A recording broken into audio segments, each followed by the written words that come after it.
set of tasks, but the best thing is to follow the tutorial. The first thing is follow the tutorial. Half the way you can learn data services, and follow the classes, I mean the videos whichever I'm putting in there. Those two things please keep doing, and I will keep sending you, I mean if not by tomorrow, sometime in the weekday I will send you a list of questions which you can start preparing for your interview, and you can also start working on those important modules of data services to make it easy for your future preparation. So is that what it was, Hilal, or anything else?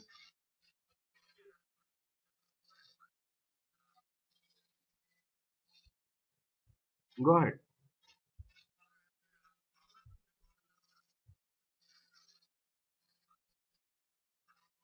Sure, but please do concentrate at least 4 to 5 hours a week, so that you'll not lose all the.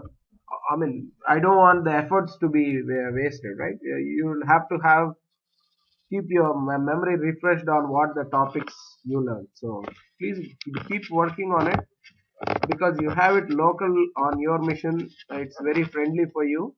And once the server installation is up, and if there were some network issues, the server is actually configured now. We are putting on the VMware so that everyone can log in and then have their own box there.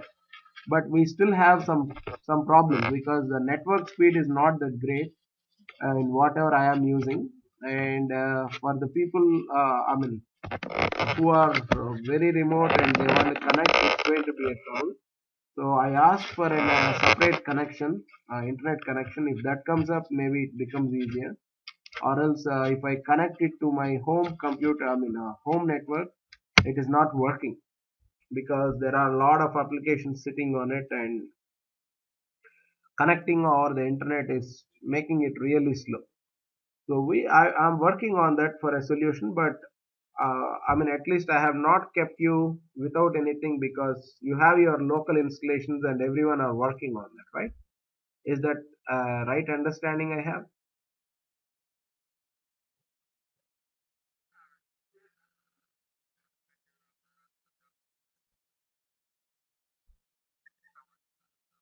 Yeah, I mean, what I mean,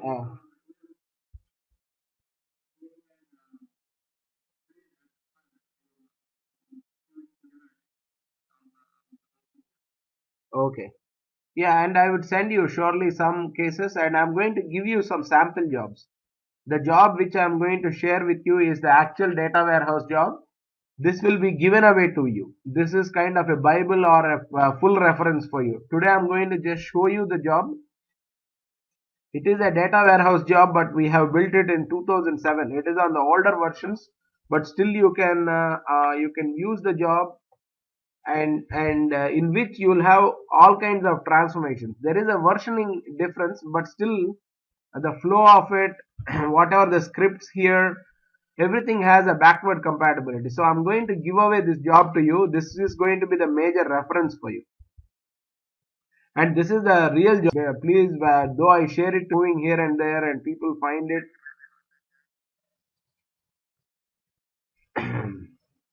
Today I don't know why is the network troubling me a lot. I know in between you're losing me. Let me get back onto the phone. That is better, I think.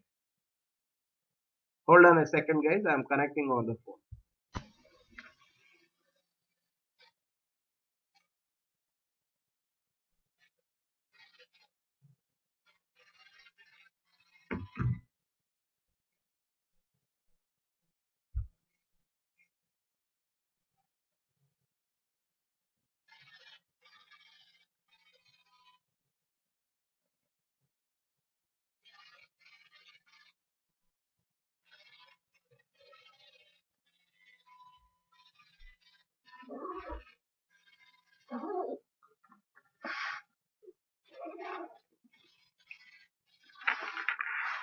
Guys, I'm back on the phone actually. There is some network issue or something.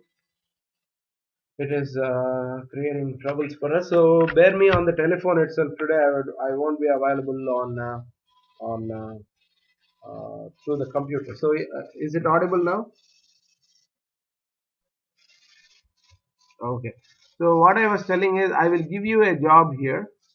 This is the actual real job, guys. This is not a fake job. This is what we have built. This was kind of my second project wherein I worked. I was one of them who worked on this project. So I'm going to give this, but be smart. Do not keep circulating this job because we are in United States. That's the major reason. Nothing else. I still wanted to share with you so that you learn a lot from this particular job because this has transforms were being used properly, and this is one of the complex jobs we have built because this is single job loading 50-60 tables. So it is a good to have. So keep it for you. Do not circulate it and make use of it. So you don't need to strictly understand the terminology or anything in this job. What you'll have to do is just look for any good transformations like map operation is being used here. You can go and check how they used it. So just that purpose will be survived with this particular job. So make use of it. Should not be a problem. I will give that. And I will also give you some FAQs and any kind of exercises sometime in the week. I will email you. Okay. So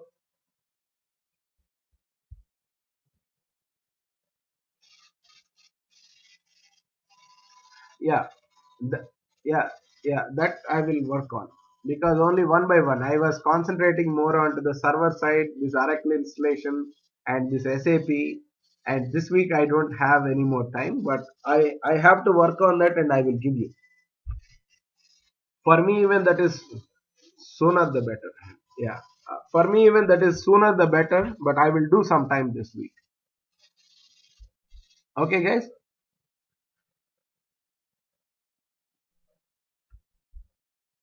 Sure. I will give you transform by transform a simple video, which will be helpful for you. Okay, guys? Can I proceed with the rest of the session? Okay. Earlier we had trouble with data store creating on Oracle, but now I am able to create. So I'm going to create one more, the one more data store which I wanted to create as target. So it is aura underscore tgt underscore ds, and the data store type is same database, and it is Oracle, and it is 11G. The connection name is ORA, and the user was, I will use the default user. I think it should work. The important thing here is now I'm using the system user which has access to all the tables. So when I connect in any data store, you're going to see the same set of tables. So smartly we will have to deal with it. But I'm going to take my source as the customer table. Why am I taking customer table is we are also going to look into couple of data quality transforms, and so I wanted to take customer as my source so that we have address information in it.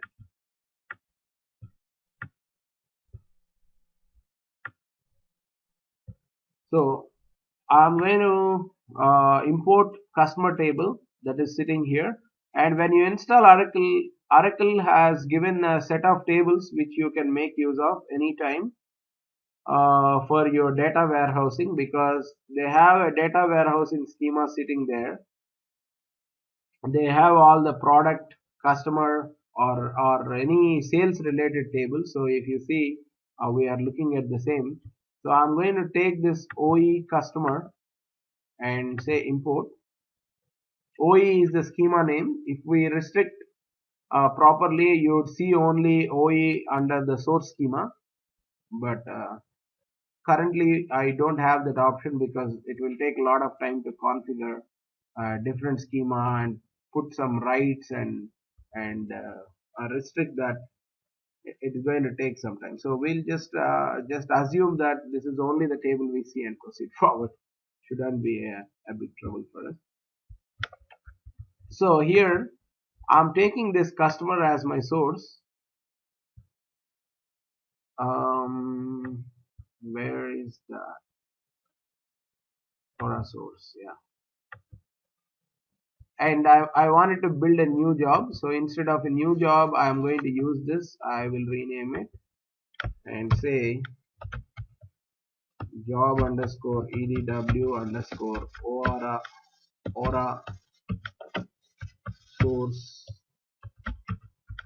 customer, so that you know that this particular job is having Oracle as a source, and I'm putting a data flow here directly. But you practice it putting a workflow, guys. For me, because I wanted to run the show faster, so I'm doing it like this.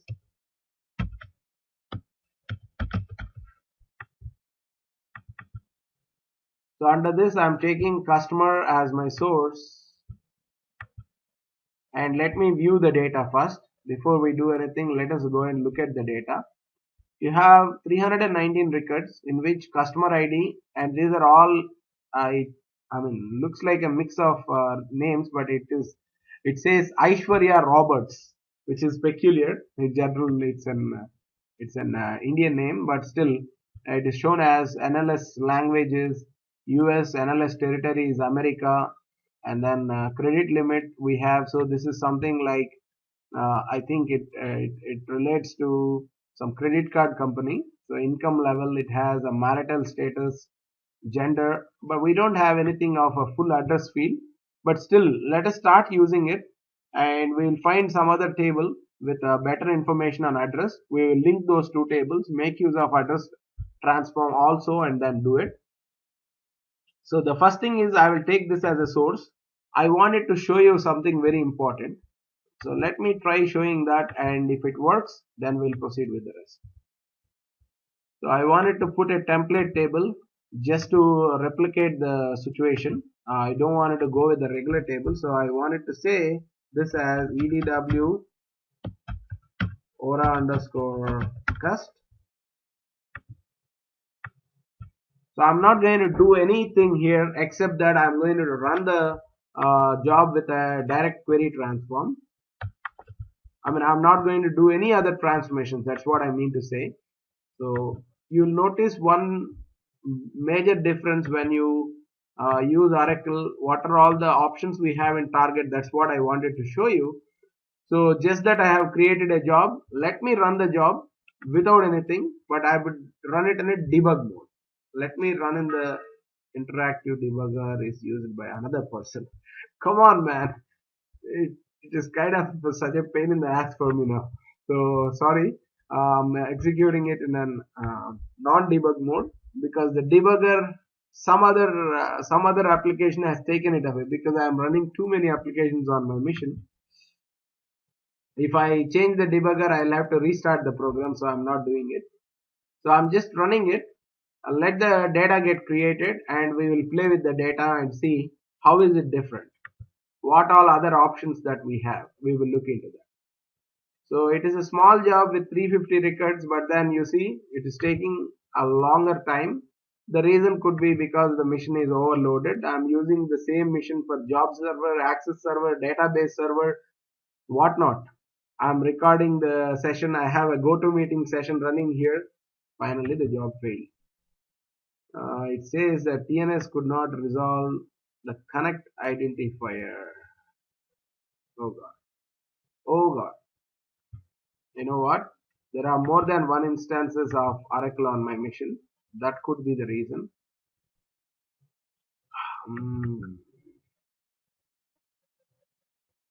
You should always have only one instance of Oracle, guys, or else this is the same trouble you guys are also going to face when you have more than one instance. So let me quickly try to remove them.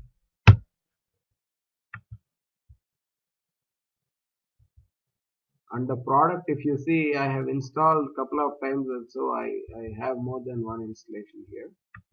So I think it was 11.1. Under 11.1, I have two of them. That's the reason it did not like me. So I'm going to delete it directly, which is not good. You should not delete Oracle like this in general. You have to remove it, I mean uninstall it, because the registry is going to have the entries though you delete it. So, but quick and dirty, I am deleting it because it is assuming I have two listeners, two different instances, and it is pointing somewhere else. So I'm quickly removing it so that I can run my job. That's what I am trying to do here.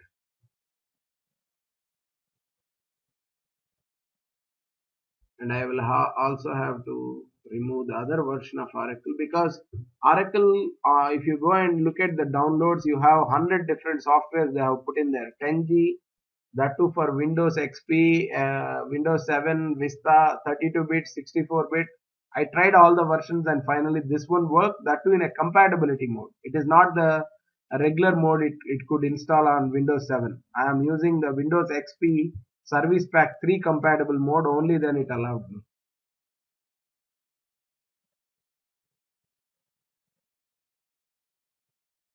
It's almost done, guys. If we remove that, most probably the job should run fine.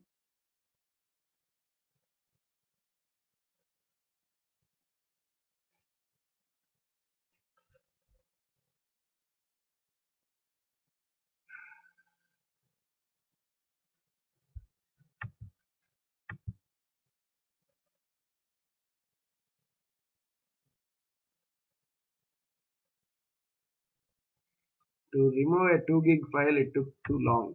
So while it is doing that, we have to go and see what is the difference between the target options that we have in Oracle that we don't have in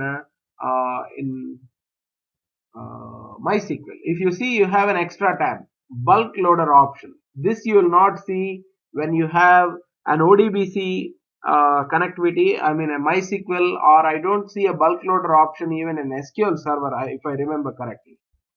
So bulk loader, what is mean by bulk loader? Bulk loader, when you have a big volume of data, a heavy volume of data, Oracle bulk loader gives you an easiest option to load it.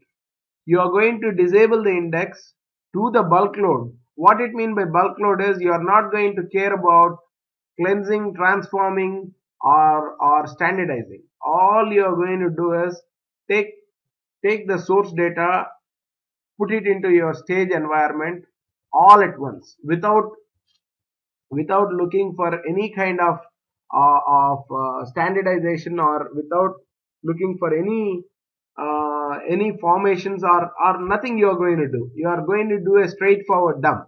Like the data can be dirty as it was in the slum in my hero's bag, where you have every item in the same bag. But the same gunny bag, if you are trying to dump it into a database, Oracle accepts that. Oracle can accept a flat file to a database, a database table to database. You can do it using the bulk loader option, so that the performance wise, the data loading will be really faster. So that is one of the very important options there. This is still recycling.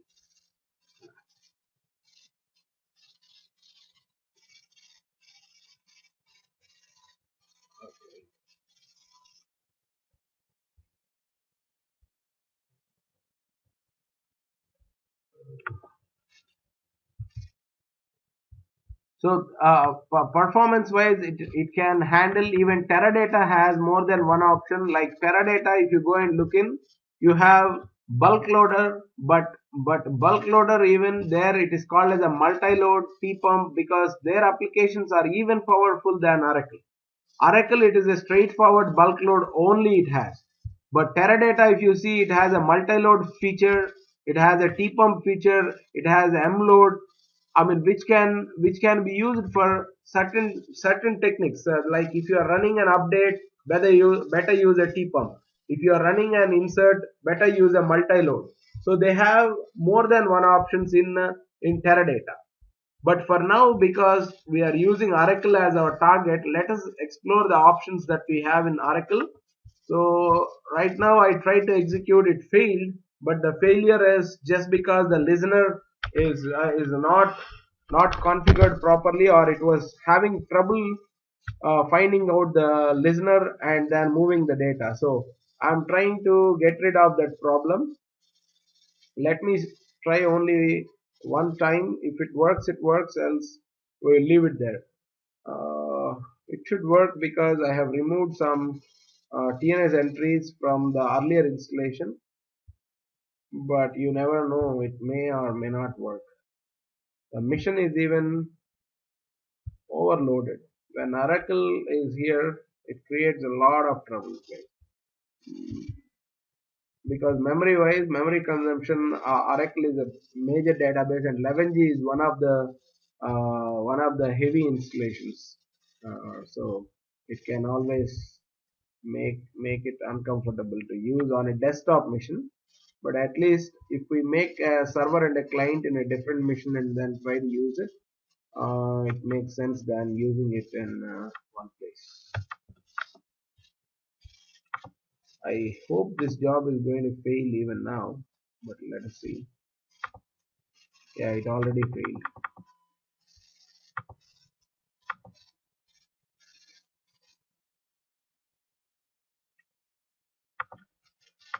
So today we are going on a very rough track, like having too many installations and facing too many issues, but nothing I can do about it, guys, because I have prepared my mission to handle those things.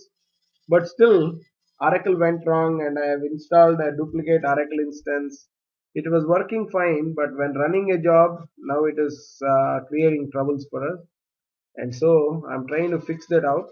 Let me see if it works. It works. Um, because Oracle, the beauty of the tool, I wanted to show you how it can do an merge operation. It doesn't need data services to pull the data and then do it. It can run the show by itself at the database level, and the performance is really good when Oracle is in place than MySQL or SQL Server. That's what I wanted to show, but because of this listener problem, it is not running the job on the services where I wanted it to run. So this time at least it should run. Mm.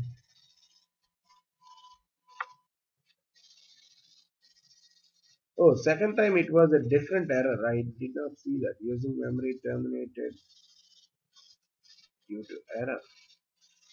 Version is 12.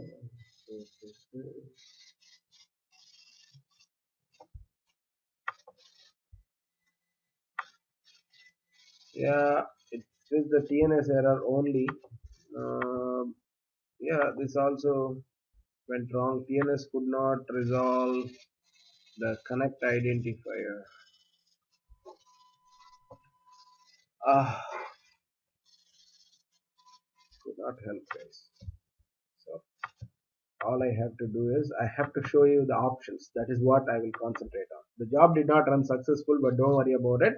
But in the options, if you wanted to go and see, I wanted to make this as a full-fledged table so that you'd see the optimized SQL getting generated in a better fashion. So I doubt if the table is created. No, the table is not created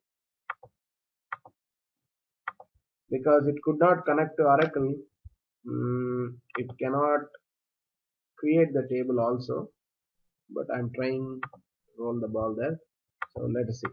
If we go and see now, in the options, you have one important option when Oracle comes into picture.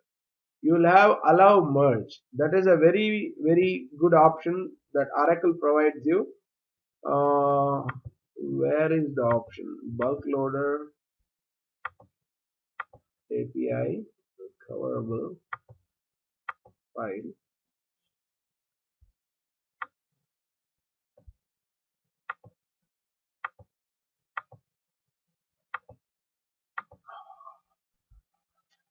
Allow merge. There should be, yeah, here it is. This is a very important option. What it means by allow merge is database can perform a merge operation instead of an insert operation. Merge is, how is it different is, let us say if you are moving 10 samosa from one plate to another plate. The samosa, if you take individually or take four at a time, five at a time and move it, it is going to be definitely two or three more times you have to perform. But when I say merge, you are lifting up the plate, putting everything onto the other plate. That is the merge operation. That makes it really easier rather than inserting one by one. So when we have the allow merge, actually I wanted to show you that the optimized SQL getting generated is going to be different when Oracle comes into picture. It is still having the select star from, but it has to generate an insert into select star from. That's what I was trying to show. But because the database is down or something is wrong, it still could not allow me. But let me create Oracle table. It has to generate and select star from, instead of a select, it has to generate as insert into select star from, which means it allows the merge operation, and the database loading should be faster because we are not doing any operation in the data services. So I will show you example where or how it generated an insert into select star from. So that is what I am trying to show here, but let me see if it works, because it could not find the TNS properly. So it is troubling me, saying the TNS is not configured or some error like that. But without the TNS getting configured, how could I view the data? So I'm able to view the data. If I click here, I could see the data. See? But then when I try to do it here, it is not allowing me. Because I know I can understand the target table is still a template table. It did not create the table yet. So that is the reason. But I don't have an easy way to fix this, because it always says the TLS could not connect the identifier specified. Aura. So is Aura not here? Why is it killing me today?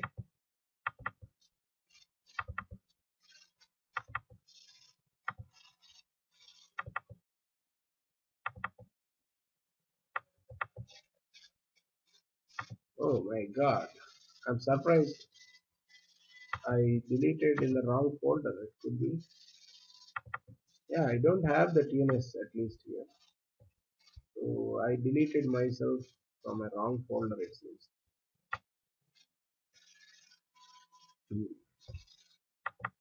Network admin. Yeah, I deleted it from everywhere. So it says it could not find the listener.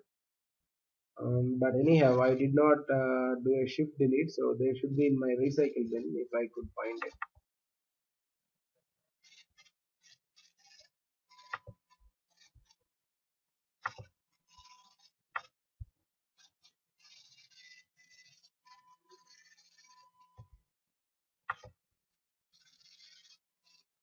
So if I open one of them, I will know.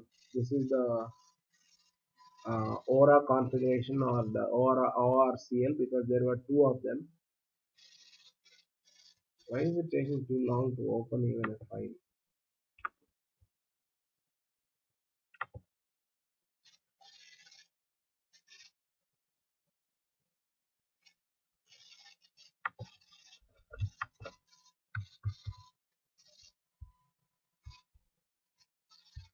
One other thing, it will not allow me to copy directly because it will say you don't have admin rights, though I am the administrator.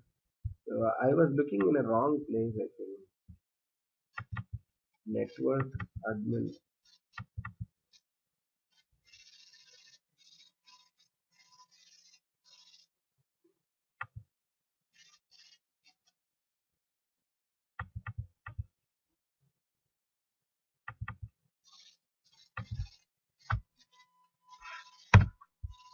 Network admin.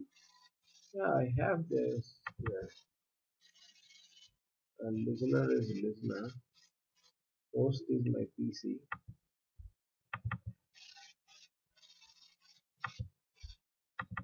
DNS name is Aura. Listener underscore Aura is equal to this. Mm, so what is wrong? I don't know. Okay, port is 1522. So the port information could be wrong. How would I change the port?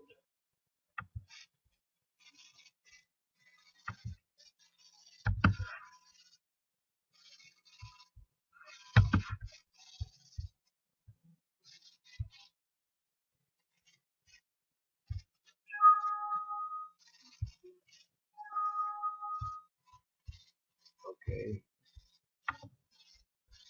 Mm, do I have any other mechanism that I can change the port?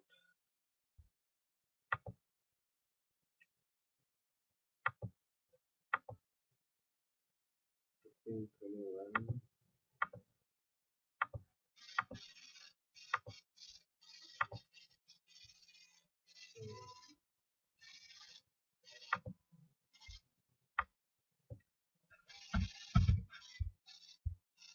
Job server.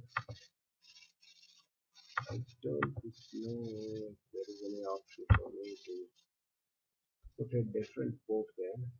I don't think.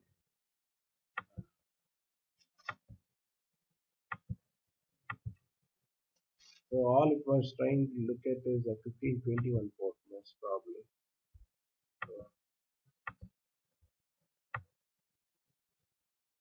Um,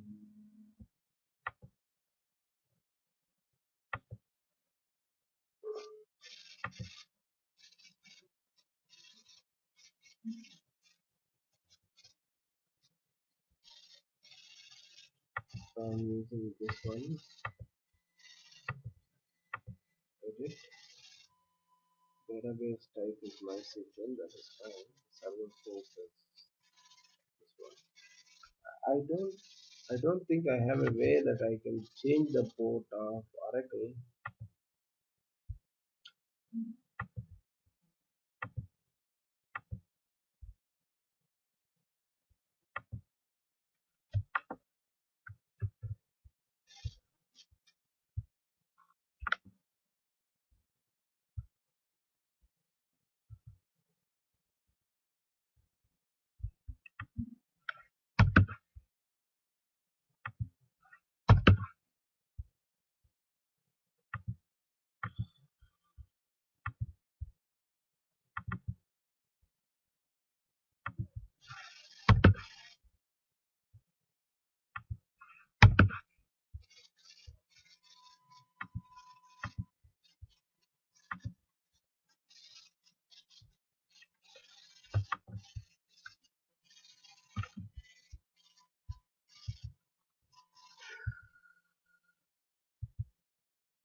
If it starts here the moment immediately, then it means it is working. If it is not starting, means something has gone wrong. If you see it is MySQL, it used to run in just like half second. The reason is MySQL is very friendly on a desktop, whereas Oracle is not so friendly when we install it on a desktop and try to run that. See, it is taking too long, but it is not going to give me any result if I guess right. And one other thing is, when the job is running, you can change anything here, guys. It won't impact because the metadata is already been moved into the job server and it will be running properly. So, by chance you are trying to make some modifications after you ran a job, these modifications will not affect anything that is running. That's what I try to tell.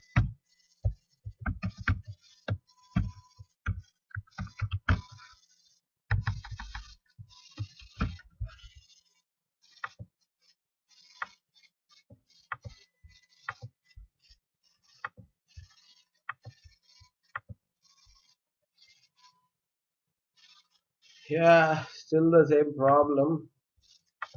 Nothing I could do about it. I can only show you some options that are specific to Oracle. That's all I can do, guys. It is not working as I wanted it to work.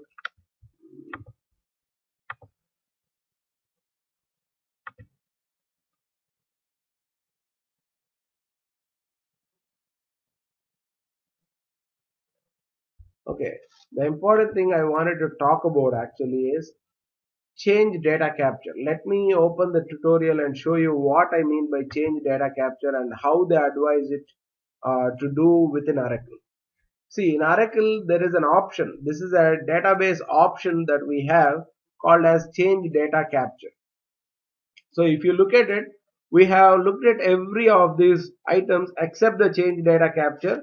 I have even showed you extracting SAP application data, real-time job, multi-developer environment. Anyhow, we are going to talk about it when I try to check in and check out. That is only the central repository option.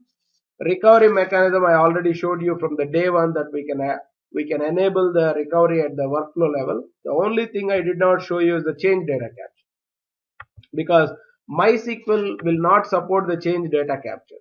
We have to go with Oracle, only then we can use the option, and Oracle even they have to enable the change data capture in the database level. Only then it is going to allow us to do this. What it means by change data capture is database by itself has a mechanism that for a customer table, whatever the process has ran today, it can give them a unique identity. So actually, let me walk you through the change data capture line to line, whatever they have given here. Because anyhow, practically, when I wanted to show you that it is not working, at least theoretically, let me try to show you something which makes sense for you to understand. Okay, at least now I have what I wanted to generate. This is what is important thing I wanted you to understand when I use Oracle as my Oracle as my database target and stage database, because when you do a data transfer or data export and data movement from stage to target, you have very limited time, you have very limited resources because you are going into production environment. Let me copy this into an text file so that I can show it even better. But if this is visible for you, all I need to tell you is it generates an insert. That's what I wanted to show you. Insert append into system custom dim select star from. This is what I wanted to show you through Oracle. This is possible. This is only possible if you don't use too many transformations. If it is only conversions like date time conversion or a character to number conversion, then that is fine. But if you have anything of a major transformation that you are using data services functionality to it, that is where it will not generate insert into, because this is the first time we are seeing that it generated this insert into select star from so and so thing. This is faster. The query, if it generates like this, which means the performance wise, now you give it a million records. The million records will be inserted just in like a minute. The reason is all the throughput is by the database. It won't get the data into data services or do any kind of processing at the data services level. Instead, database will take care of everything. And so when you see an insert into, it is the best you can achieve through data services. This is the best fully push down optimized SQL that an data services can generate. Now, in the same thing, let me go and enable the option as merge, and you will see even it makes it even better. It can merge into the target instead of inserting into the target. That is again currently you see non-applicable because the target table is a template table. If this is a regular table, then it will allow you. So let me try to uh, work smart on this so that I will locate any kind of a target table for it that is actually compatible, and if I try to pull that, then it works. I will take SH customers as my target and we'll try to no listener. Earlier at least it was working, now it's totally gone because of the listener failure only.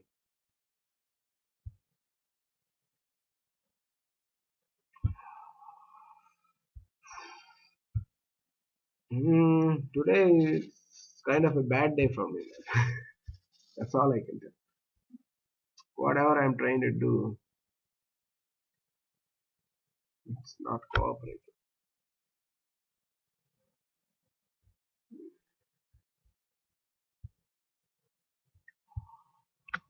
Again, there was a listener problem. Earlier it allowed me, now it is not allowing me. Hmm. If I could get that normal table, I can show you that.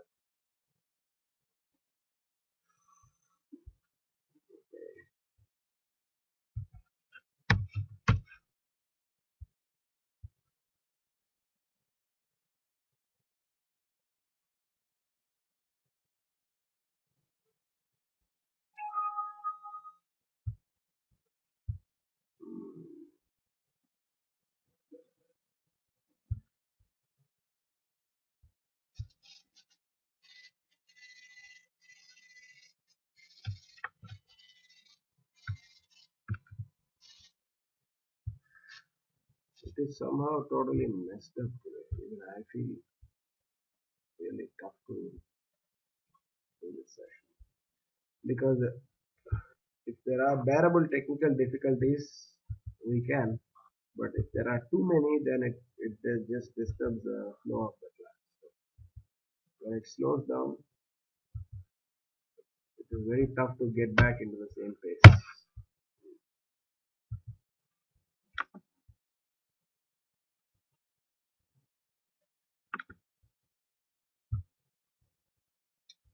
Why is it like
No guys, it's not working.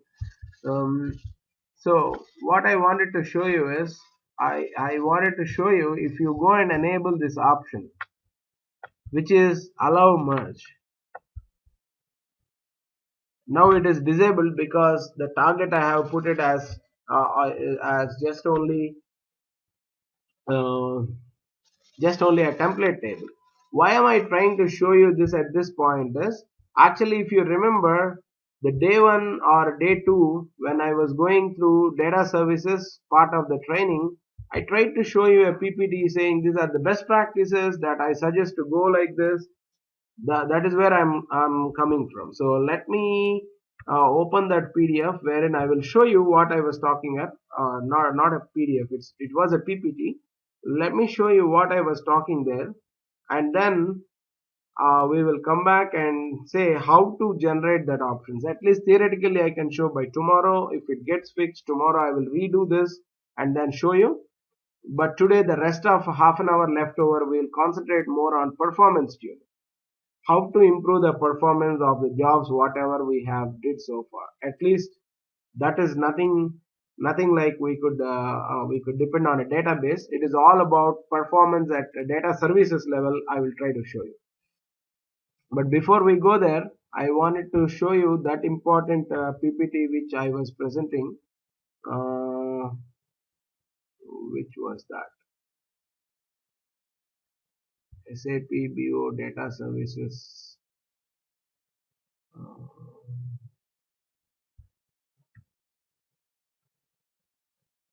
Okay, I should have one PPT saying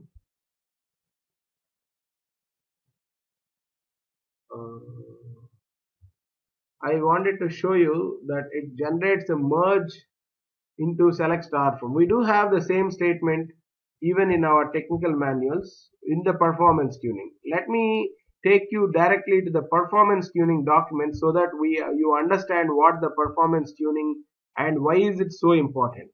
When there is a huge quantity of data, that's where when you move into production environment you will start facing issues.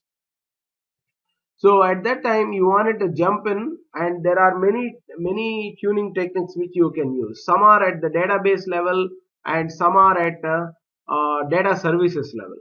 So depending upon what bottleneck you find, you have to adjust or improve the performance. There are number of ways that we can improve the performance. Switching the gears onto performance, but then just I will show those two statements which I wanted to show you, and then I will switch my gear onto the performance.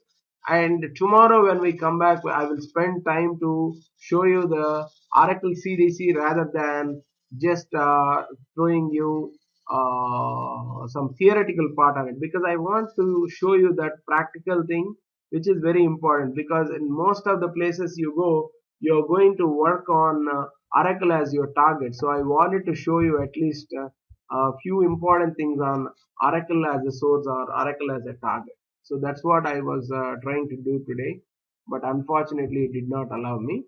So I'm going into the performance tuning document wherein I can show you what I was talking about. So if you look at all these documents, you also have performance optimization document. It's also a PDF, but this is required only in the last minute, guys. You don't require really at the first point. So maximizing the push down is the important thing I wanted to talk about. So what it means by push down is, if you remember from the earlier theoretical classes of data warehousing, I was telling, when you wanted to move to a new place, is it good to take every item that you have into your new house and then start filtering it out there, or you leave the waste behind and take only those important things so that your database performance is good, which means you are pushing down entire thing onto the database. See, here let me read out whatever the manual says.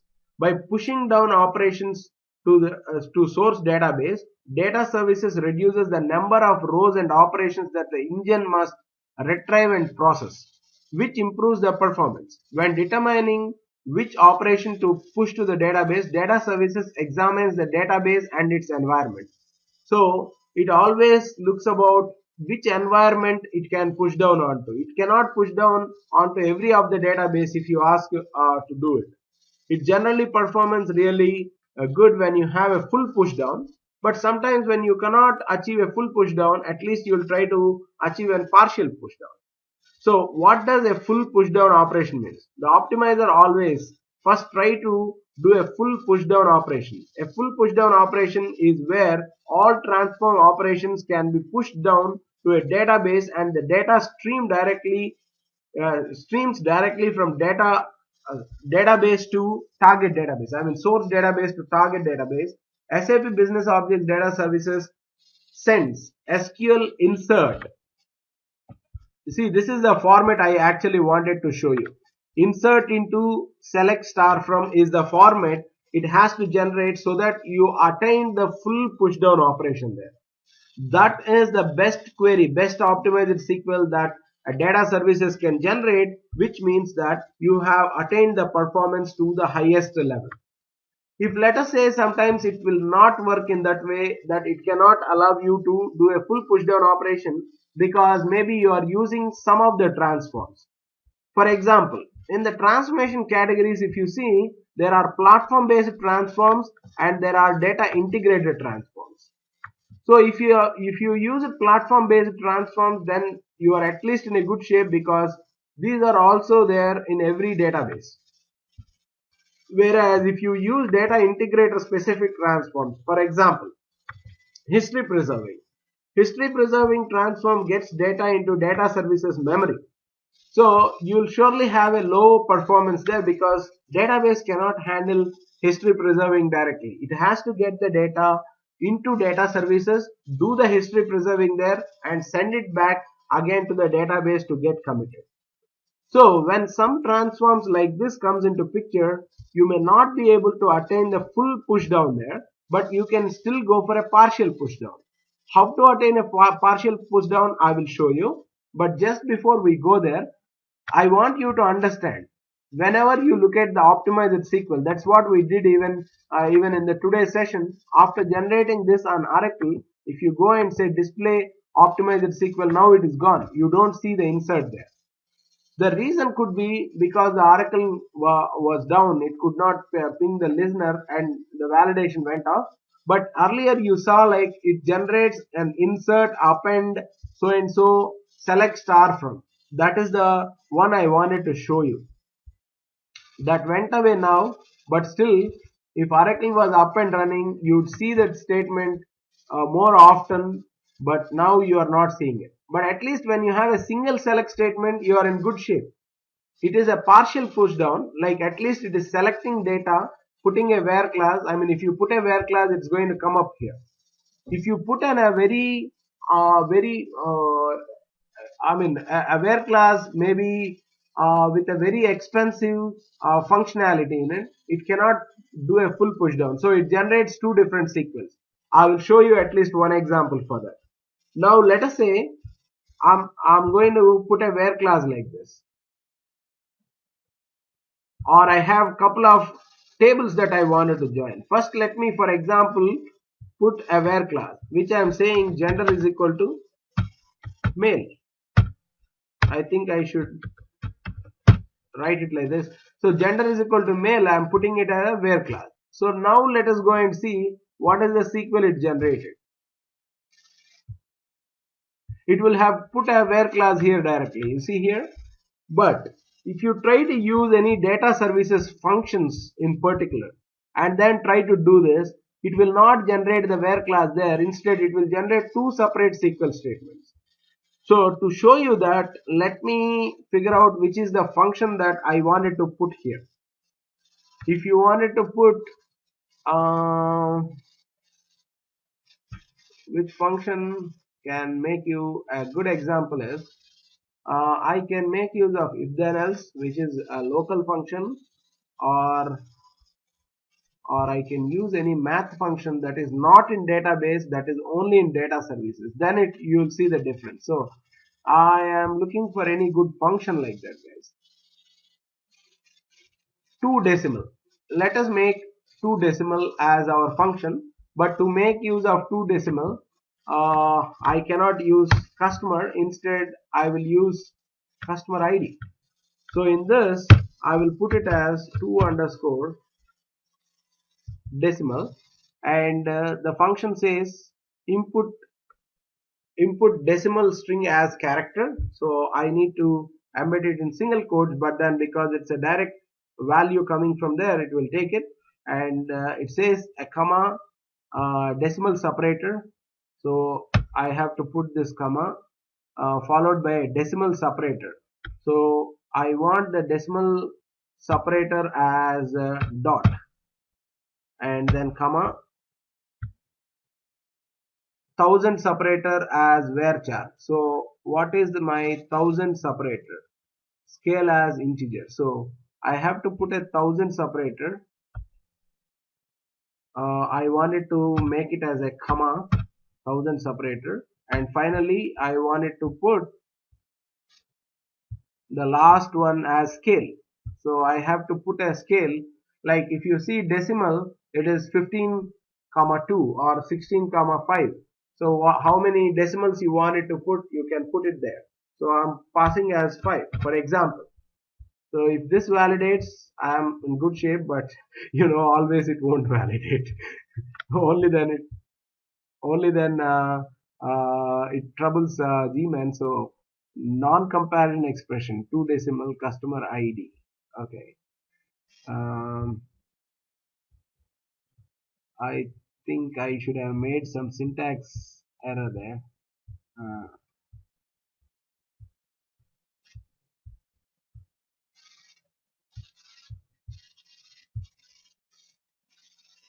oh, what kind of a syntax error?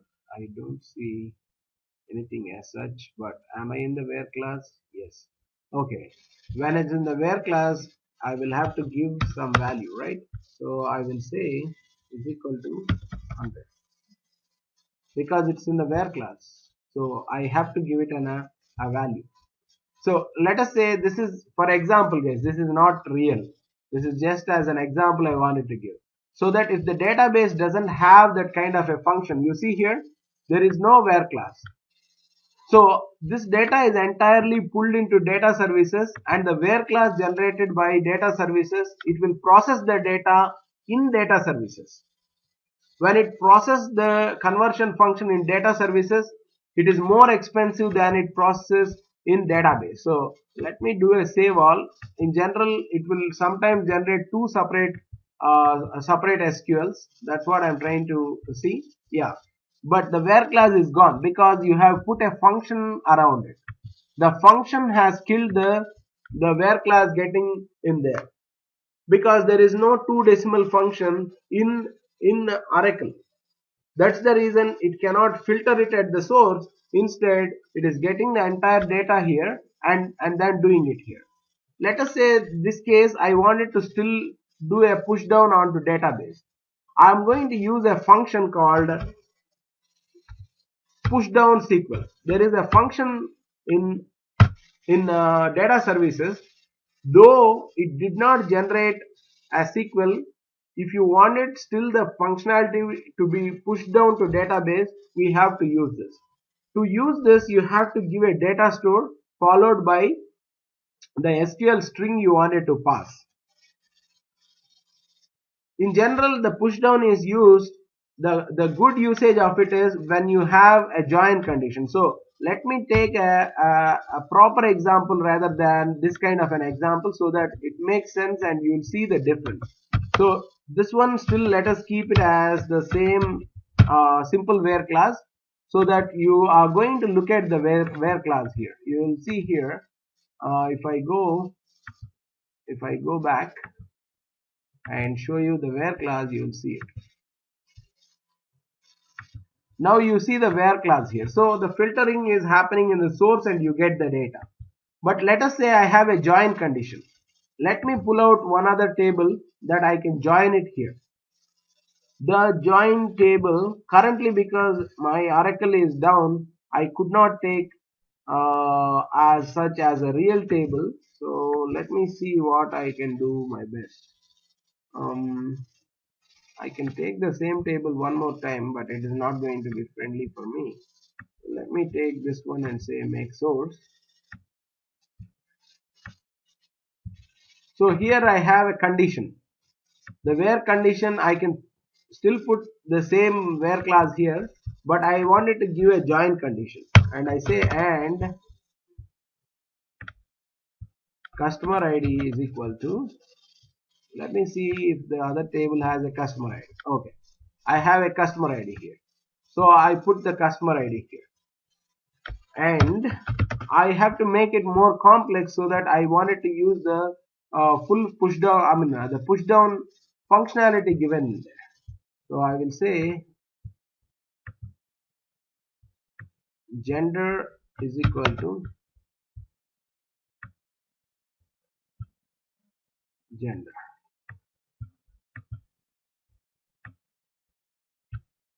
So this is my where class. If I wanted to push down this operation, I can still do it. How I do it? Using that function push down SQL. Currently I don't have any errors here, but let me go and see what is my optimized SQL is saying. You see here, there are two SQLs. One SQL is generated from this data store, the other SQL is generated from this data store. Because there are two different data stores, the reason it has generated, but then if I wanted to do a full push down SQL, I can always certainly do it. But currently the reason is they are in two different data stores, it may not allow, but let me try doing it. I am trying to simulate it, guys. It may be not the real thing what I am doing because the database is down, but I am trying to simulate things for you so that you can understand. This is how we do the performance tuning. Anyhow, in job environment, it is totally going to be new when you wanted to do this, but just that you'll try to remember that there was an operation called push down SQL, which I have shown you here, so that you know when there is a performance issue, you can make use of it. So I have put it the data store and say I have to pass the SQL string as a varchar. So when it is a varchar, in general it should be in single quotes. So this is a full push down SQL. Now the join will not happen in data services. Instead, it will go and hit at the data store. When I say data store, it is going to go and see, now it has merged into one SQL, guys. That is what is important. So when there is a single select statement, the performance is faster than when you have multiple selects. Because I used the push down SQL here, last time you saw two different SQLs. Now it is only one SQL. The where condition is happening at the database level. That is what I tried to show you. So you have to use the push down SQL operation to improve the performance. That is one of the good performance tuning techniques. And let us say still the bottleneck was not the join condition. You have something else that you wanted to still tune. I will show you there are more than one ways to tune this query. When you have two sources, if you go into the source, you will see something interesting called as a join rank. The join rank is 0 for this, and the join rank is also 0 for this. So data services will try to get the entire data at a time and then try to join them. Instead, what I can say is I will identify which table has a low amount of data, low volume of data. If it has a low volume, I will make the join query as 1, and I can even make the array fetch size is 3000. I can go up to a limit of 5000, but 3000 is ideal. If you start increasing the fetch size, then it may also collapse the remaining job. So we always want it to be optimistic, so better make it as 3000. Now the performance, what it does is it will extract this particular table data first before joining to the other table. And you do have the caching option. If you see there is cache, yes. If you wanted to disable the cache, sometimes the performance is better rather than enabling the cache. So when I have a join rank 1 and the array fetch size 3000, the cache looks good. On the other side, I can go and say no cache. That is also good. Now it is a very good optimized SQL that the performance is better. How do you judge the performance is better? You'll have to run the job on a high volume and see how these are happening. I mean, sometimes you may have to reduce the array fetch size. 3000 is not working fine. Put it only 2000 or reduce it to 1500. Still, there is a threshold where you can go up to. That is on the source side. Whereas on the target side, you do have the option of rows per commit. You can go up to 10,000 if it is Oracle database. It accepts it. When it has 10,000 as a commit interval, it performs better than having it at 1,000. But if you wanted to do for the entire Oracle database in the same way, by automating it, yes, you can do it. Now I'll keep this as 1,000 only and I save all. But if I go and change it in the data store, it automatically gets reflected here. So how I'll have to do it at the data store level is right click and say edit. You go here in the advanced, you see the row commit per rows per commit in the data store level. You can change this. You can change this to 5,000. Certainly, whatever the table you are building from this particular data store will take the same 5,000 into account. So currently, because the data services Oracle instance is down, I am not very positive that it's going to behave in the way I want, but let me check it. If it behaves properly, then we are fine. So it is still keeping it 1,000, but generally, if the data store is working properly, it will increase it to 5,000 automatically. You can also see this in MySQL. Let me take the example of MySQL because that was a working database for us. So I will go here. This is the MySQL database which we created, and it has EDWDS as its target data store. In here, currently if I open any job, you'll see it as only 1,000. For example, the sales fact. Let me go into sales fact. This is the table I have, and the options you see it as 1,000. Now I go back. I change it as 5,000 here. It is going to change. This is one of the good tuning techniques so that everyone by default will have some high amount at as their commit interval, rather than one in the project has developed it as 1,000, the other in the project would have developed it as 10,000. You cannot monitor, you cannot judge the functionality properly. So because I changed it as 5,000, see, it got changed here automatically. I did not come and change it here.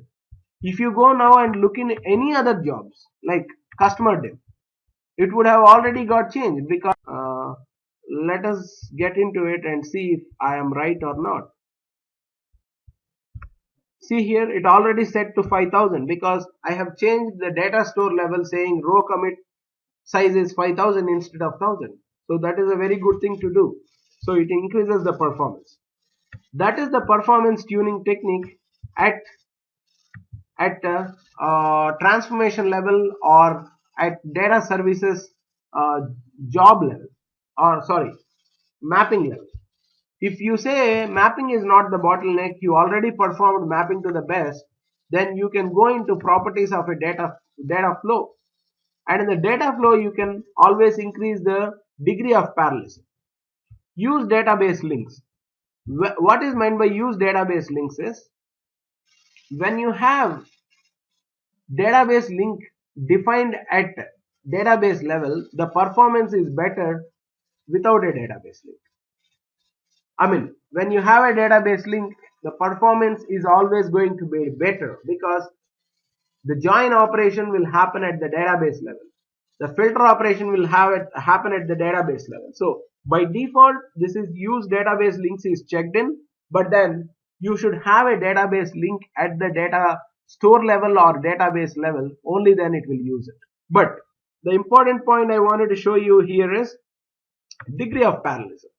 You can always increase the degree of parallelism to 5, which means it will do as our filmy hero does. Instead of using 2 hands, our film heroes have 10 hands. Sometimes they show you in a nice fighting scene, the same guy having 2 hands is able to hit 5 different people in one single shot. It's the same thing the data services also can do. When you have a degree of parallelism, if you increase it to 5, it will run 5 instances at a time. So the performance is better. But if you ask me, can we make every data flow having it as 5? Certainly you can do it, but your server capacity should be like that. You can also set this value at the job server level, saying for every data flow, make it as degree of parallelism as 3 or 5 or 10. You can set it at the data flow level, sorry, job server level. But in general, if you set it at the job server level, you will do it using a global parameter, but you will not go and hard code it, because sometimes if there is a huge volume of data loading by 10 jobs, if you have set a degree of parallelism as more than one, what will happen is the data, the job server should have the capacity to handle it. If it doesn't have the capacity to handle 5 parallel loads, then it is going to fail. That's the reason in general, where there is a high volume load, where you could not find a very other efficient way of doing it, you come here and increase the degree of parallelism, the performance becomes really, really good. That is one of the performance tuning technique that you have in data services. Just to recap, today I showed you that you can increase fetch size or commit interval is one of the tuning techniques, and you can always go to the source and change the ranking. But ranking, you need to have knowledge about what is the volume of data coming from each table. You can also change the array fetch size. You can change whether to cache or no cache. That will also improve the performance. And you can set the degree of parallelism. By that you will increase the performance. And the other operation which you can do is, in a where class, you can put a push down SQL as a function that can push the operation to database, so that you attain partial push down.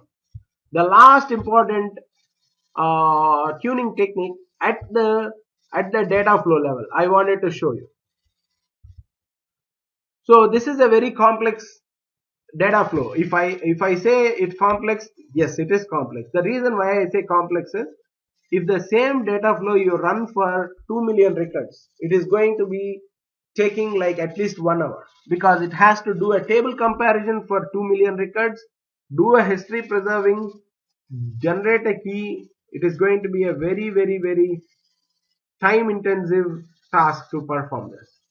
So in order to get this happening really fast, what data services suggest us to do, I mean, as a best practice, when you have something like this as a blocking transform, because key generation can generate key 1 record at a time. It cannot generate 2 million records at a time with a key of 1 to 2 million. It will say 1, 2, 3, 4. Individually, it has to read each and every row to generate a key for it. When you have something like that, you can use data transfer. If you put data transfer here just before your target, the performance will really boost up. Why will the performance boost up? Just by putting only row types, insert and update. Okay. Because it has a key generation, it is not accepting. Let me see again. Yeah. It says it should have an insert or an update operation only. We will do that. So if you try to connect from here, let us see to the access. In general, data transfer is suggested wherever you have a blocking transform.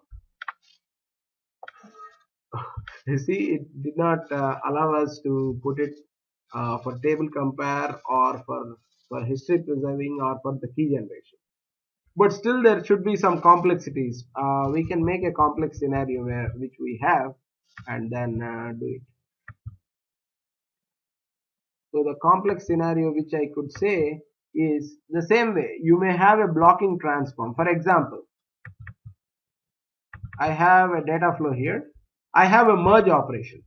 When you use merge operation, if you remember, Syed even asked me, when there is a very expensive task, when you are using merge, how can I do a performance tuning? I mean, when there is a high volume load, what is the best way to do a merge? Here you can make use of the data transfer as your transform, so that all the data is moved into a temporary table kind of thing before it hits the target. That is what the data transfer does. When the merge is performing slow, if you put a data transfer just before it enters into target, the performance will be a lot better. When you use a merge transfer, you have to go and mention whether it is a table or a file, or you want it to put it automatic. When you say automatic, it will by its own intelligence, it will pick up whether it wanted to put in a table or a file. Let us say I wanted to use it as a file. So I can say this is the root directory, I wanted to put the file, and this is the file name. It will first put the data into a flat file and then put into the target table. But generally I suggest go for table as the option, because when you have a table as an option, Oracle, if a database like Oracle comes into picture, it can actually do a merge operation. It can directly put everything in the database level instead of using data services. So always better use Oracle. If it is Oracle, better use the table name. A table for your data transfer, so that it is going to it is going to consume the database resources rather than consuming the data services resources, and do the merge operation or the insert operation really fast. So it could, here data transfer test, I'm just putting a table name there, and this is the table. It is going to dump the data, and you can also increase the array fetch size here and save it. After that, what it will does is, first the merged data will flow into this data transfer, and from data transfer it will flow directly here, so that performance wise this works really good, because this is a memory table. You have created an in-memory table which will directly put the data into this particular target. So performance wise it is really good.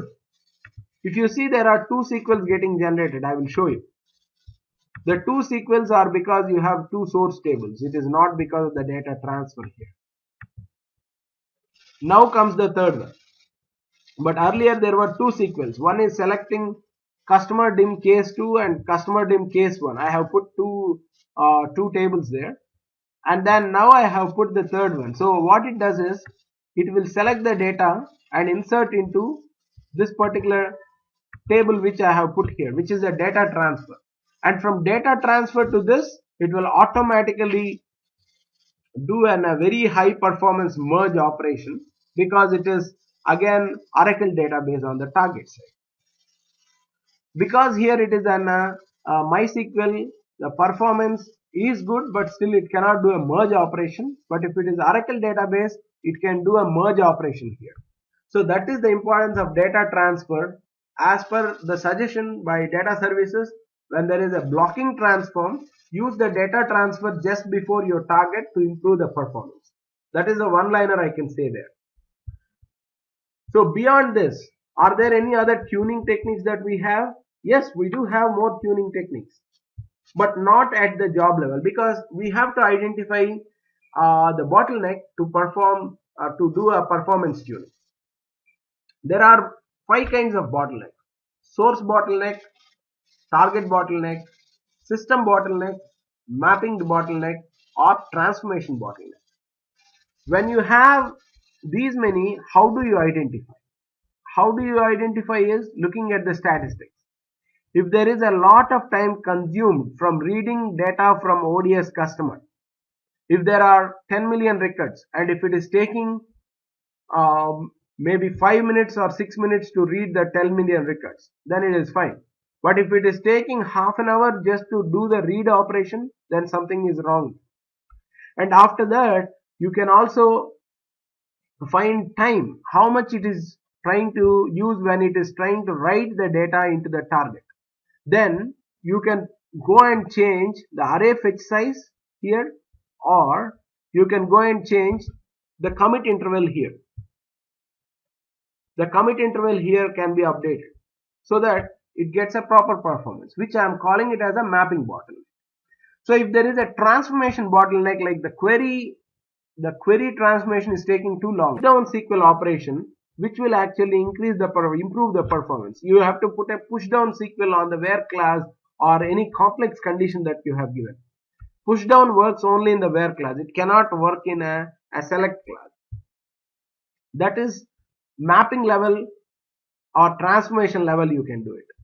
For example, the mapping level is a data flow is a mapping. So at the data flow level you wanted to fix something, then you have to go into properties and increase the degree of parallelism. This is at the mapping level. You can say I have improved the performance.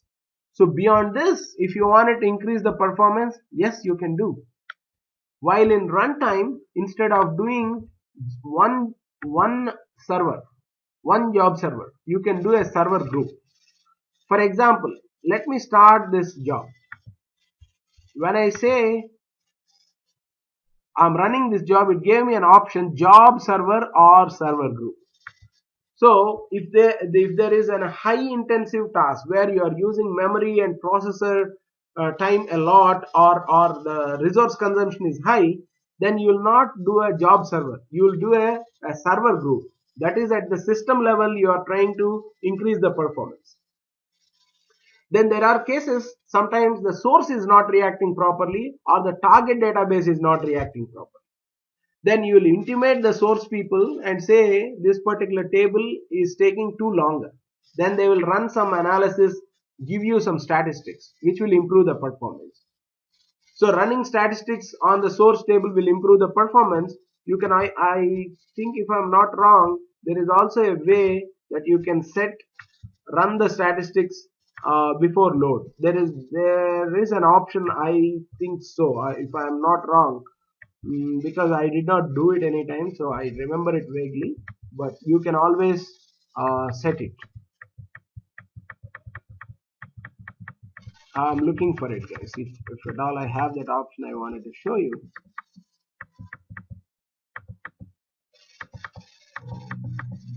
Additional, no, not here. It can always run some analyze statement on the source or target and then only pull the data. There was some option. I remember there was some place where we can set that. Beyond that, you have more options at database level. If it is a database bottleneck, then you can pass hints or give a new indexing methodology. You can put a new index like a unique index or a bitmap index or any binary index you can put. So that these are all the performance tunings that you have to make use of to actually achieve a quicker load or a quicker extract from data services. So that's all on the performance tuning, guys. There can be few other techniques that are given in the performance optimization, like using the parallel execution, distributing the data flow level, but you will learn only those things when you actually implement it. Using the bulk loader will always improve the performance. That is what I was telling, but bulk loader option is not available in every database. It is available in Oracle, it is available in Teradata. Teradata, the bulk loader is a little bit different, like multi-load, T-pump. They have their own different way of doing it. But then you have lot many tuning techniques. But all the major tuning techniques I have covered. Only thing is using cache or using cache also I mentioned. Parallel execution is degree of parallelism. Distributing data flow execution is the round robin technique that we have by setting up the degree of parallelism only. Job server group we saw it. And if there are any other things like source based performance and target based performance option, which is like more of a database tuning techniques you will have to provide. You can always pass hints. You can always do a partitioning. That is all permitted. You can pass a partition value into data services job as a global variable, and it will only look at that particular partition to perform or to pull the data. So more or less there are all the techniques that I covered, but when you start using it, when you really face that bad situation, the first thing is go and look at this performance optimization document to fix or to identify what kind of issue you are facing. But if your time permits, though it is 12:10, if you allow me for 10 more minutes, I wanted to show you the custom FTP transfer program, which actually Ashok wanted to, and I already finished it for him. But because I wanted you also to make use of it, I wanted to show you how to do a custom transfer program. Let me know if your time permits, or let me know. The first thing is, let me ask you if there are any questions on performance tuning. Any questions?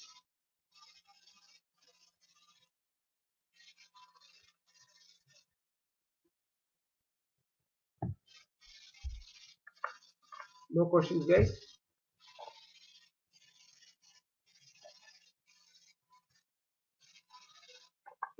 Go ahead. Yeah, go ahead.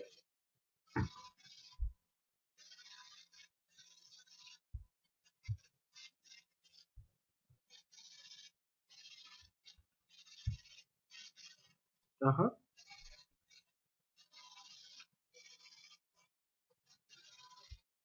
Yes, absolutely possible. You can run all the three jobs. No one can stop you, but you cannot do it from here. You will have to schedule these three jobs on central management console in the administrator at the same time, and they run. It is no limitation, like it can run up to 80 jobs at a time. And if they, I mean, sometimes what it will do is, if you are starting all the 80 jobs at a time, sometimes if the resources are not available, it will queue it by itself, by automatical, sorry, automatically it will queue up. Data services has internal mechanism that can queue up the jobs which you ran. But when it reaches a limit, when the CPU is more than 80%, it cannot run them in parallel, and so it will queue them up, saying, let the first job complete, I will start the 81st job. It's like that. Yes, you can run any jobs in parallel, but in here, because you cannot start all the jobs at once, you can right click, say execute. When that job is running, you can run one more job or 10 more jobs. But here you are doing one by one, whereas in administrator, you can schedule all the jobs at a time. They will kick off at a time. There is no problem. There is there is one other technique. If someone wants to use a very dirty technique, I can show you how to run them. Even putting in, I mean, you can actually make them as unique scripts. You can export them as scripts and call in single job. They can be run in parallel, but that is an very bad technique to use. It has its own problems, so I'm not going to tell you that. But the best thing is, if you wanted to run 3 or 4 jobs in parallel, yes, schedule it on the administrator for to run at the same time. They will run.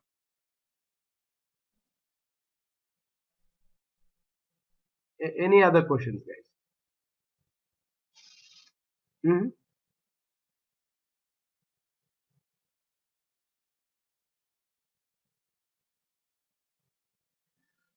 Log error, it is not the job server. You have the option in central management console, if I am not wrong. Let us go log into the central management console and see. You are asking about job server log, or I mean any log that is getting generated.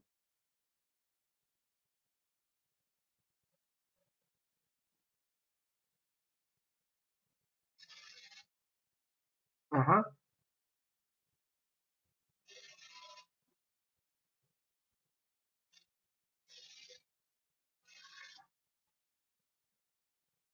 Okay. Okay. There are some options to do that. In the end script or in the catch block, you can actually use some functions. The function will get you the error, and if you wanted to email it, it can you can put an email here so that it will export. By default, there are some options which I will show you now. So you have two ways of emailing anyone. The email can actually attach the log file, the trace log, and then send them. For example, let me try to use one function called what was the function? It is email 2, I think. one second. Let me go get the function in the right way. It has the option. You can say send the first 100 rows of the error. It can send that.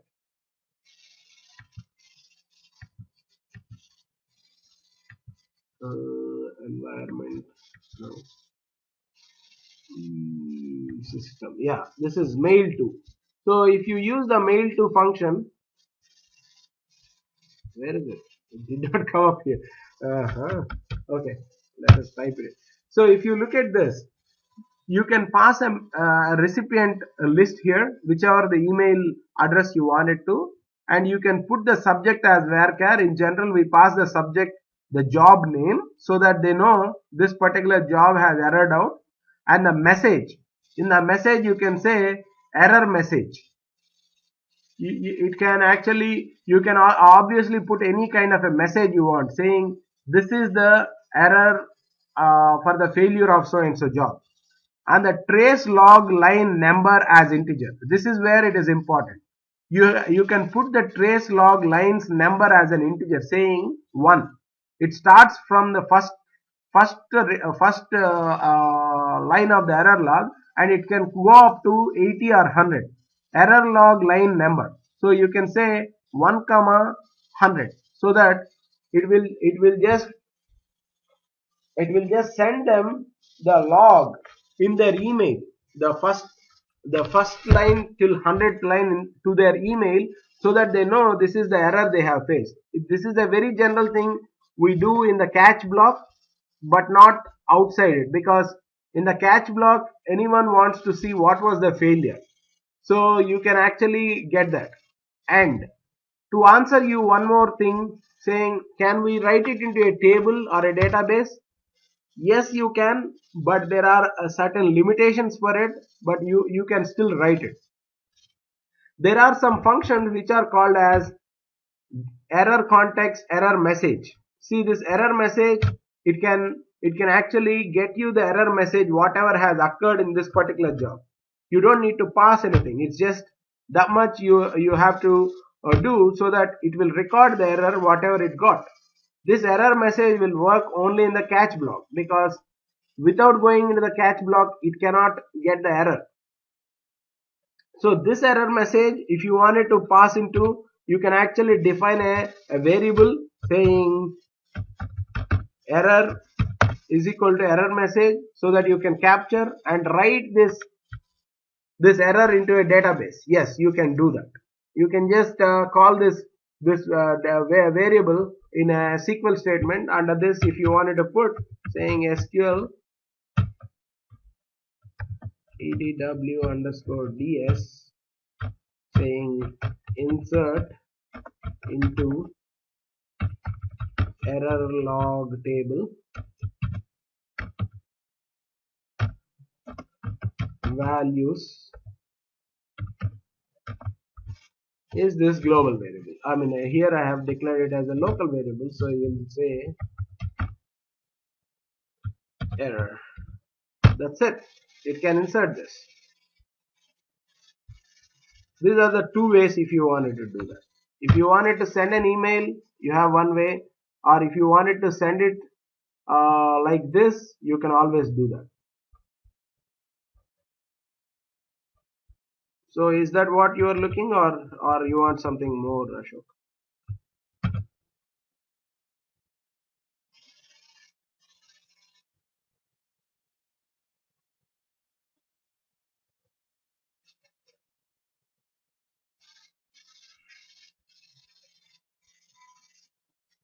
Okay.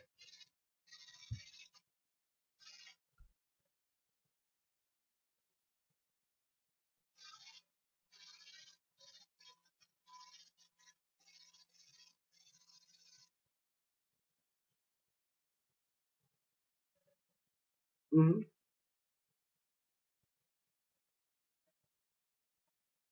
Yeah.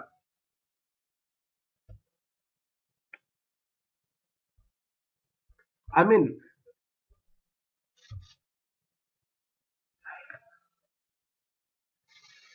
no. I mean, This is if you want to send. If someone wants to go behind and then get it, anyone can go and get it. There is no limitation, because anything what is happening on data services will be stored into a location. For us, the job server and everything is here. So if you wanted to go from job server and then do it, yes, certainly you can do it. And the location is, I can show you. If I remember correctly, it should be in the trace logs. So the trace log will be in the bin, I think so, but let me see if I am not wrong. See, this is the trace message. So they can always go and get this. So this is a trace message actually, but if you are looking for trace log, yeah, it should have everything whatever is happening is stored on the server. If someone have access to the server, yes, certainly they can go export the entire trace log and they will have it. They will have it in their pocket. But in general, job server on the production, who will give you access? So for you to easily get it done, this is the way, like at the data services job level, we can write it so that it immediately emails when there is a there is an error. Whereas if you wanted to go and get it from trace logs that are sitting on job server, then first thing is you need to have permissions. Second thing is it takes time for you to go there and get it, right? So there should be something called as a direct trace log actually. If I am not wrong, let me see.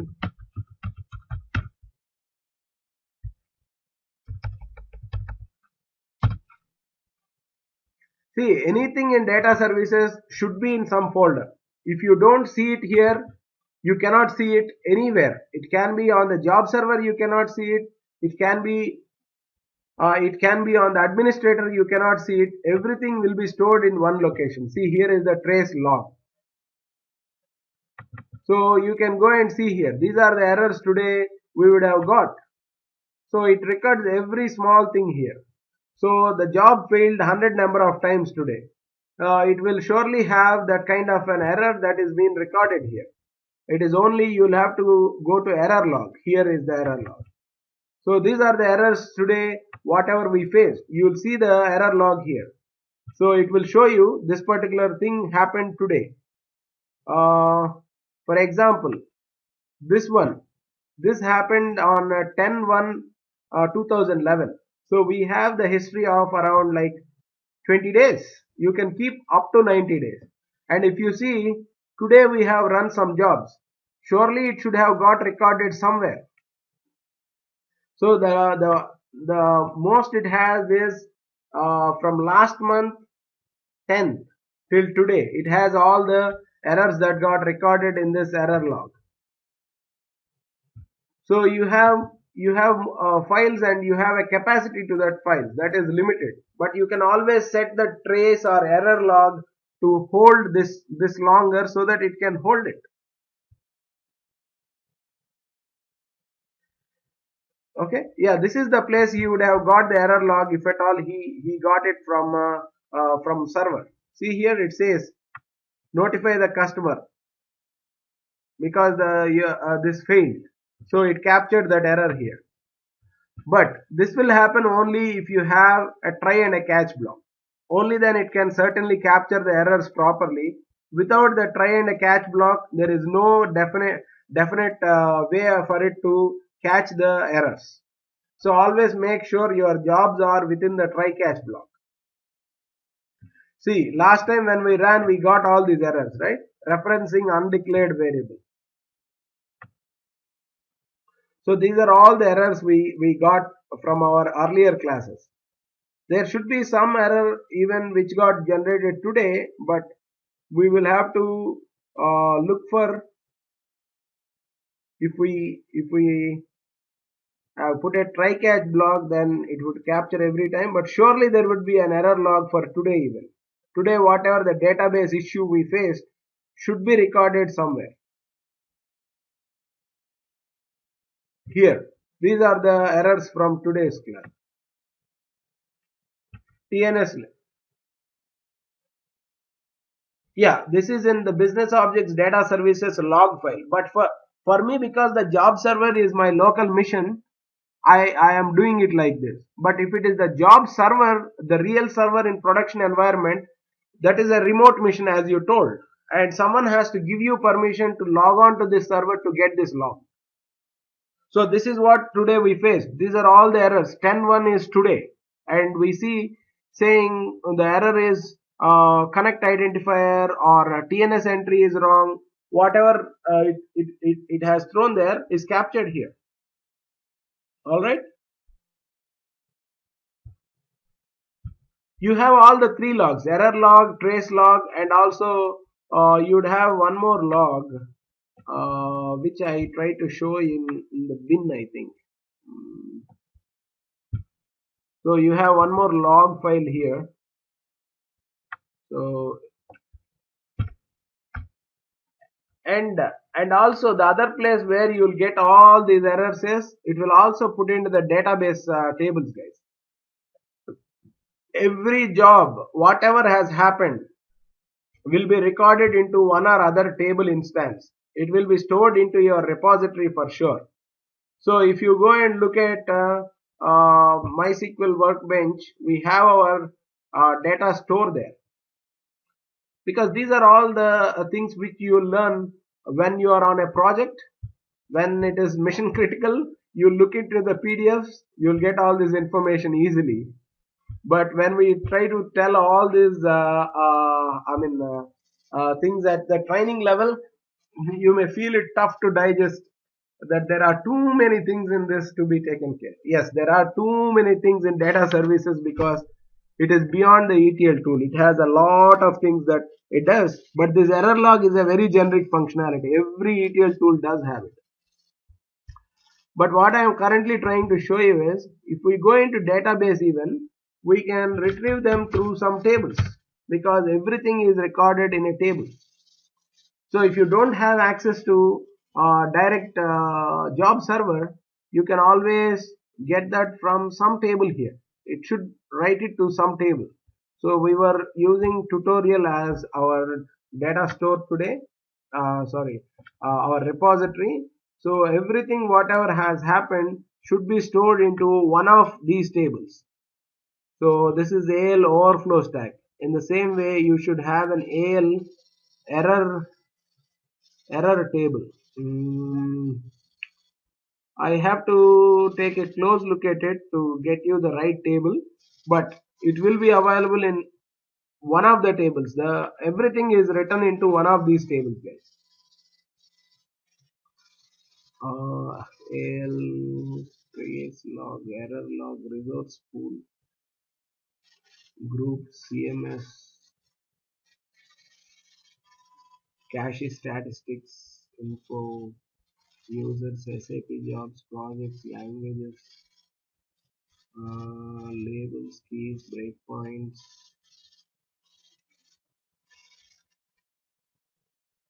table profile,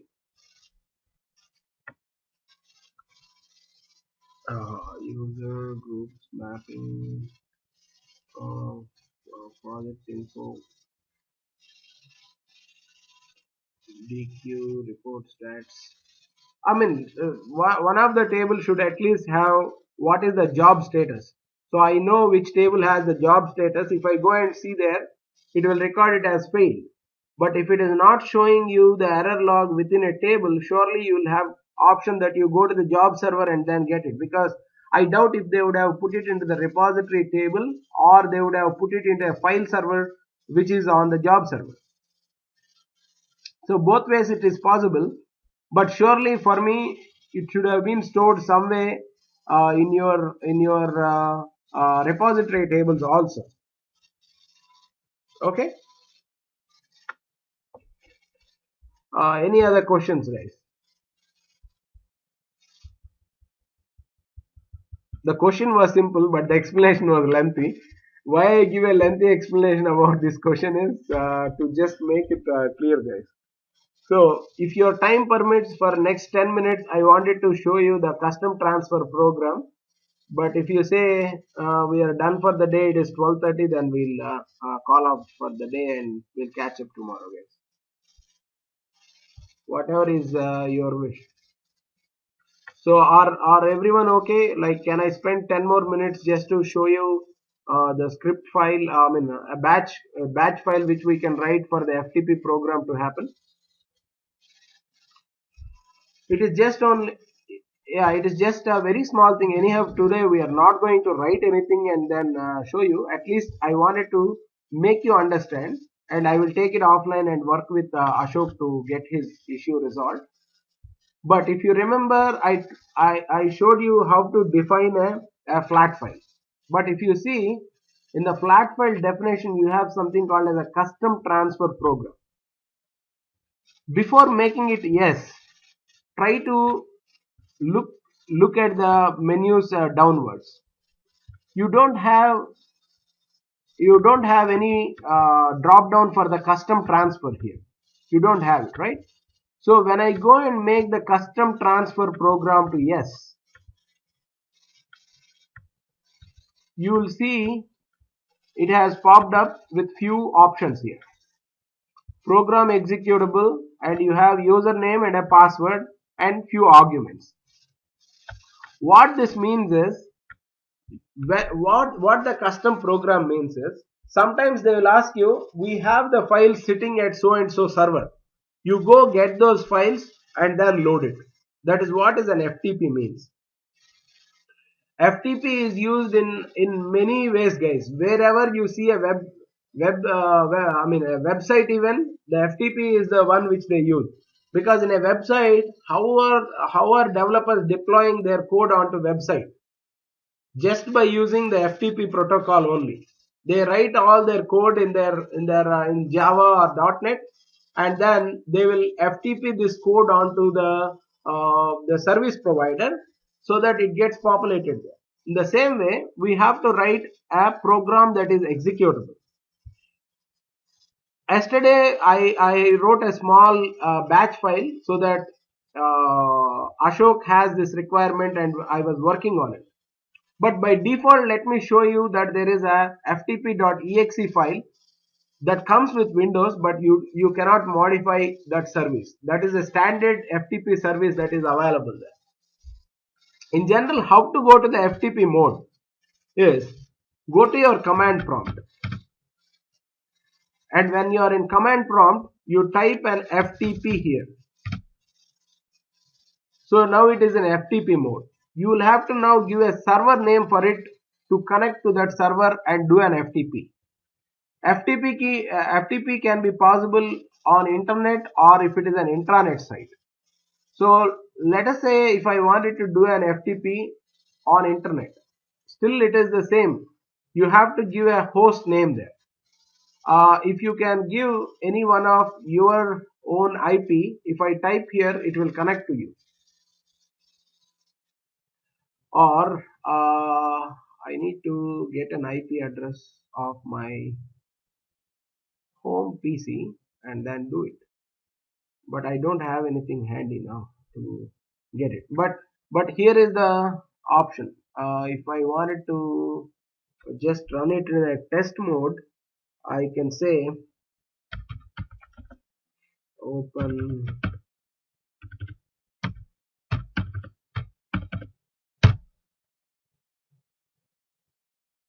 So it will get connected to some kind of a host. You will have to give the host name, or you can give it the IP address. And when it connects to that host, you have two ways to FTP. One is a binary. It got hung up there because it would be trying to find out. Okay, it says not connected because there is no host like that. But when it gets connected, you can set it as binary, which is type 1. So it says not connected. Uh, uh, Ashok, if you remember your server name, could you give the server name? Anyhow, we are not going to do anything.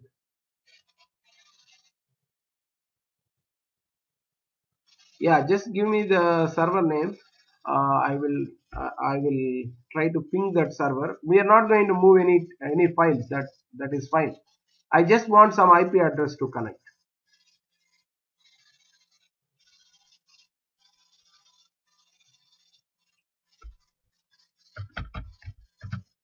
So this is Mm, go ahead. Yes, transfer3 dot silverpop dot com. Okay, if we say like this, now it got connected. It is asking me to provide an username and password for it so that I can connect onto this machine, get any file from this machine to my local machine. And if you are on,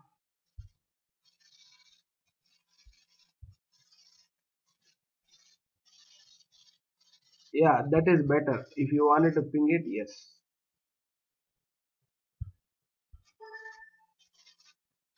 I don't know if I am on Gmail. Let me come back. Okay, I'm going to actually stop the recording here, guys, because I don't want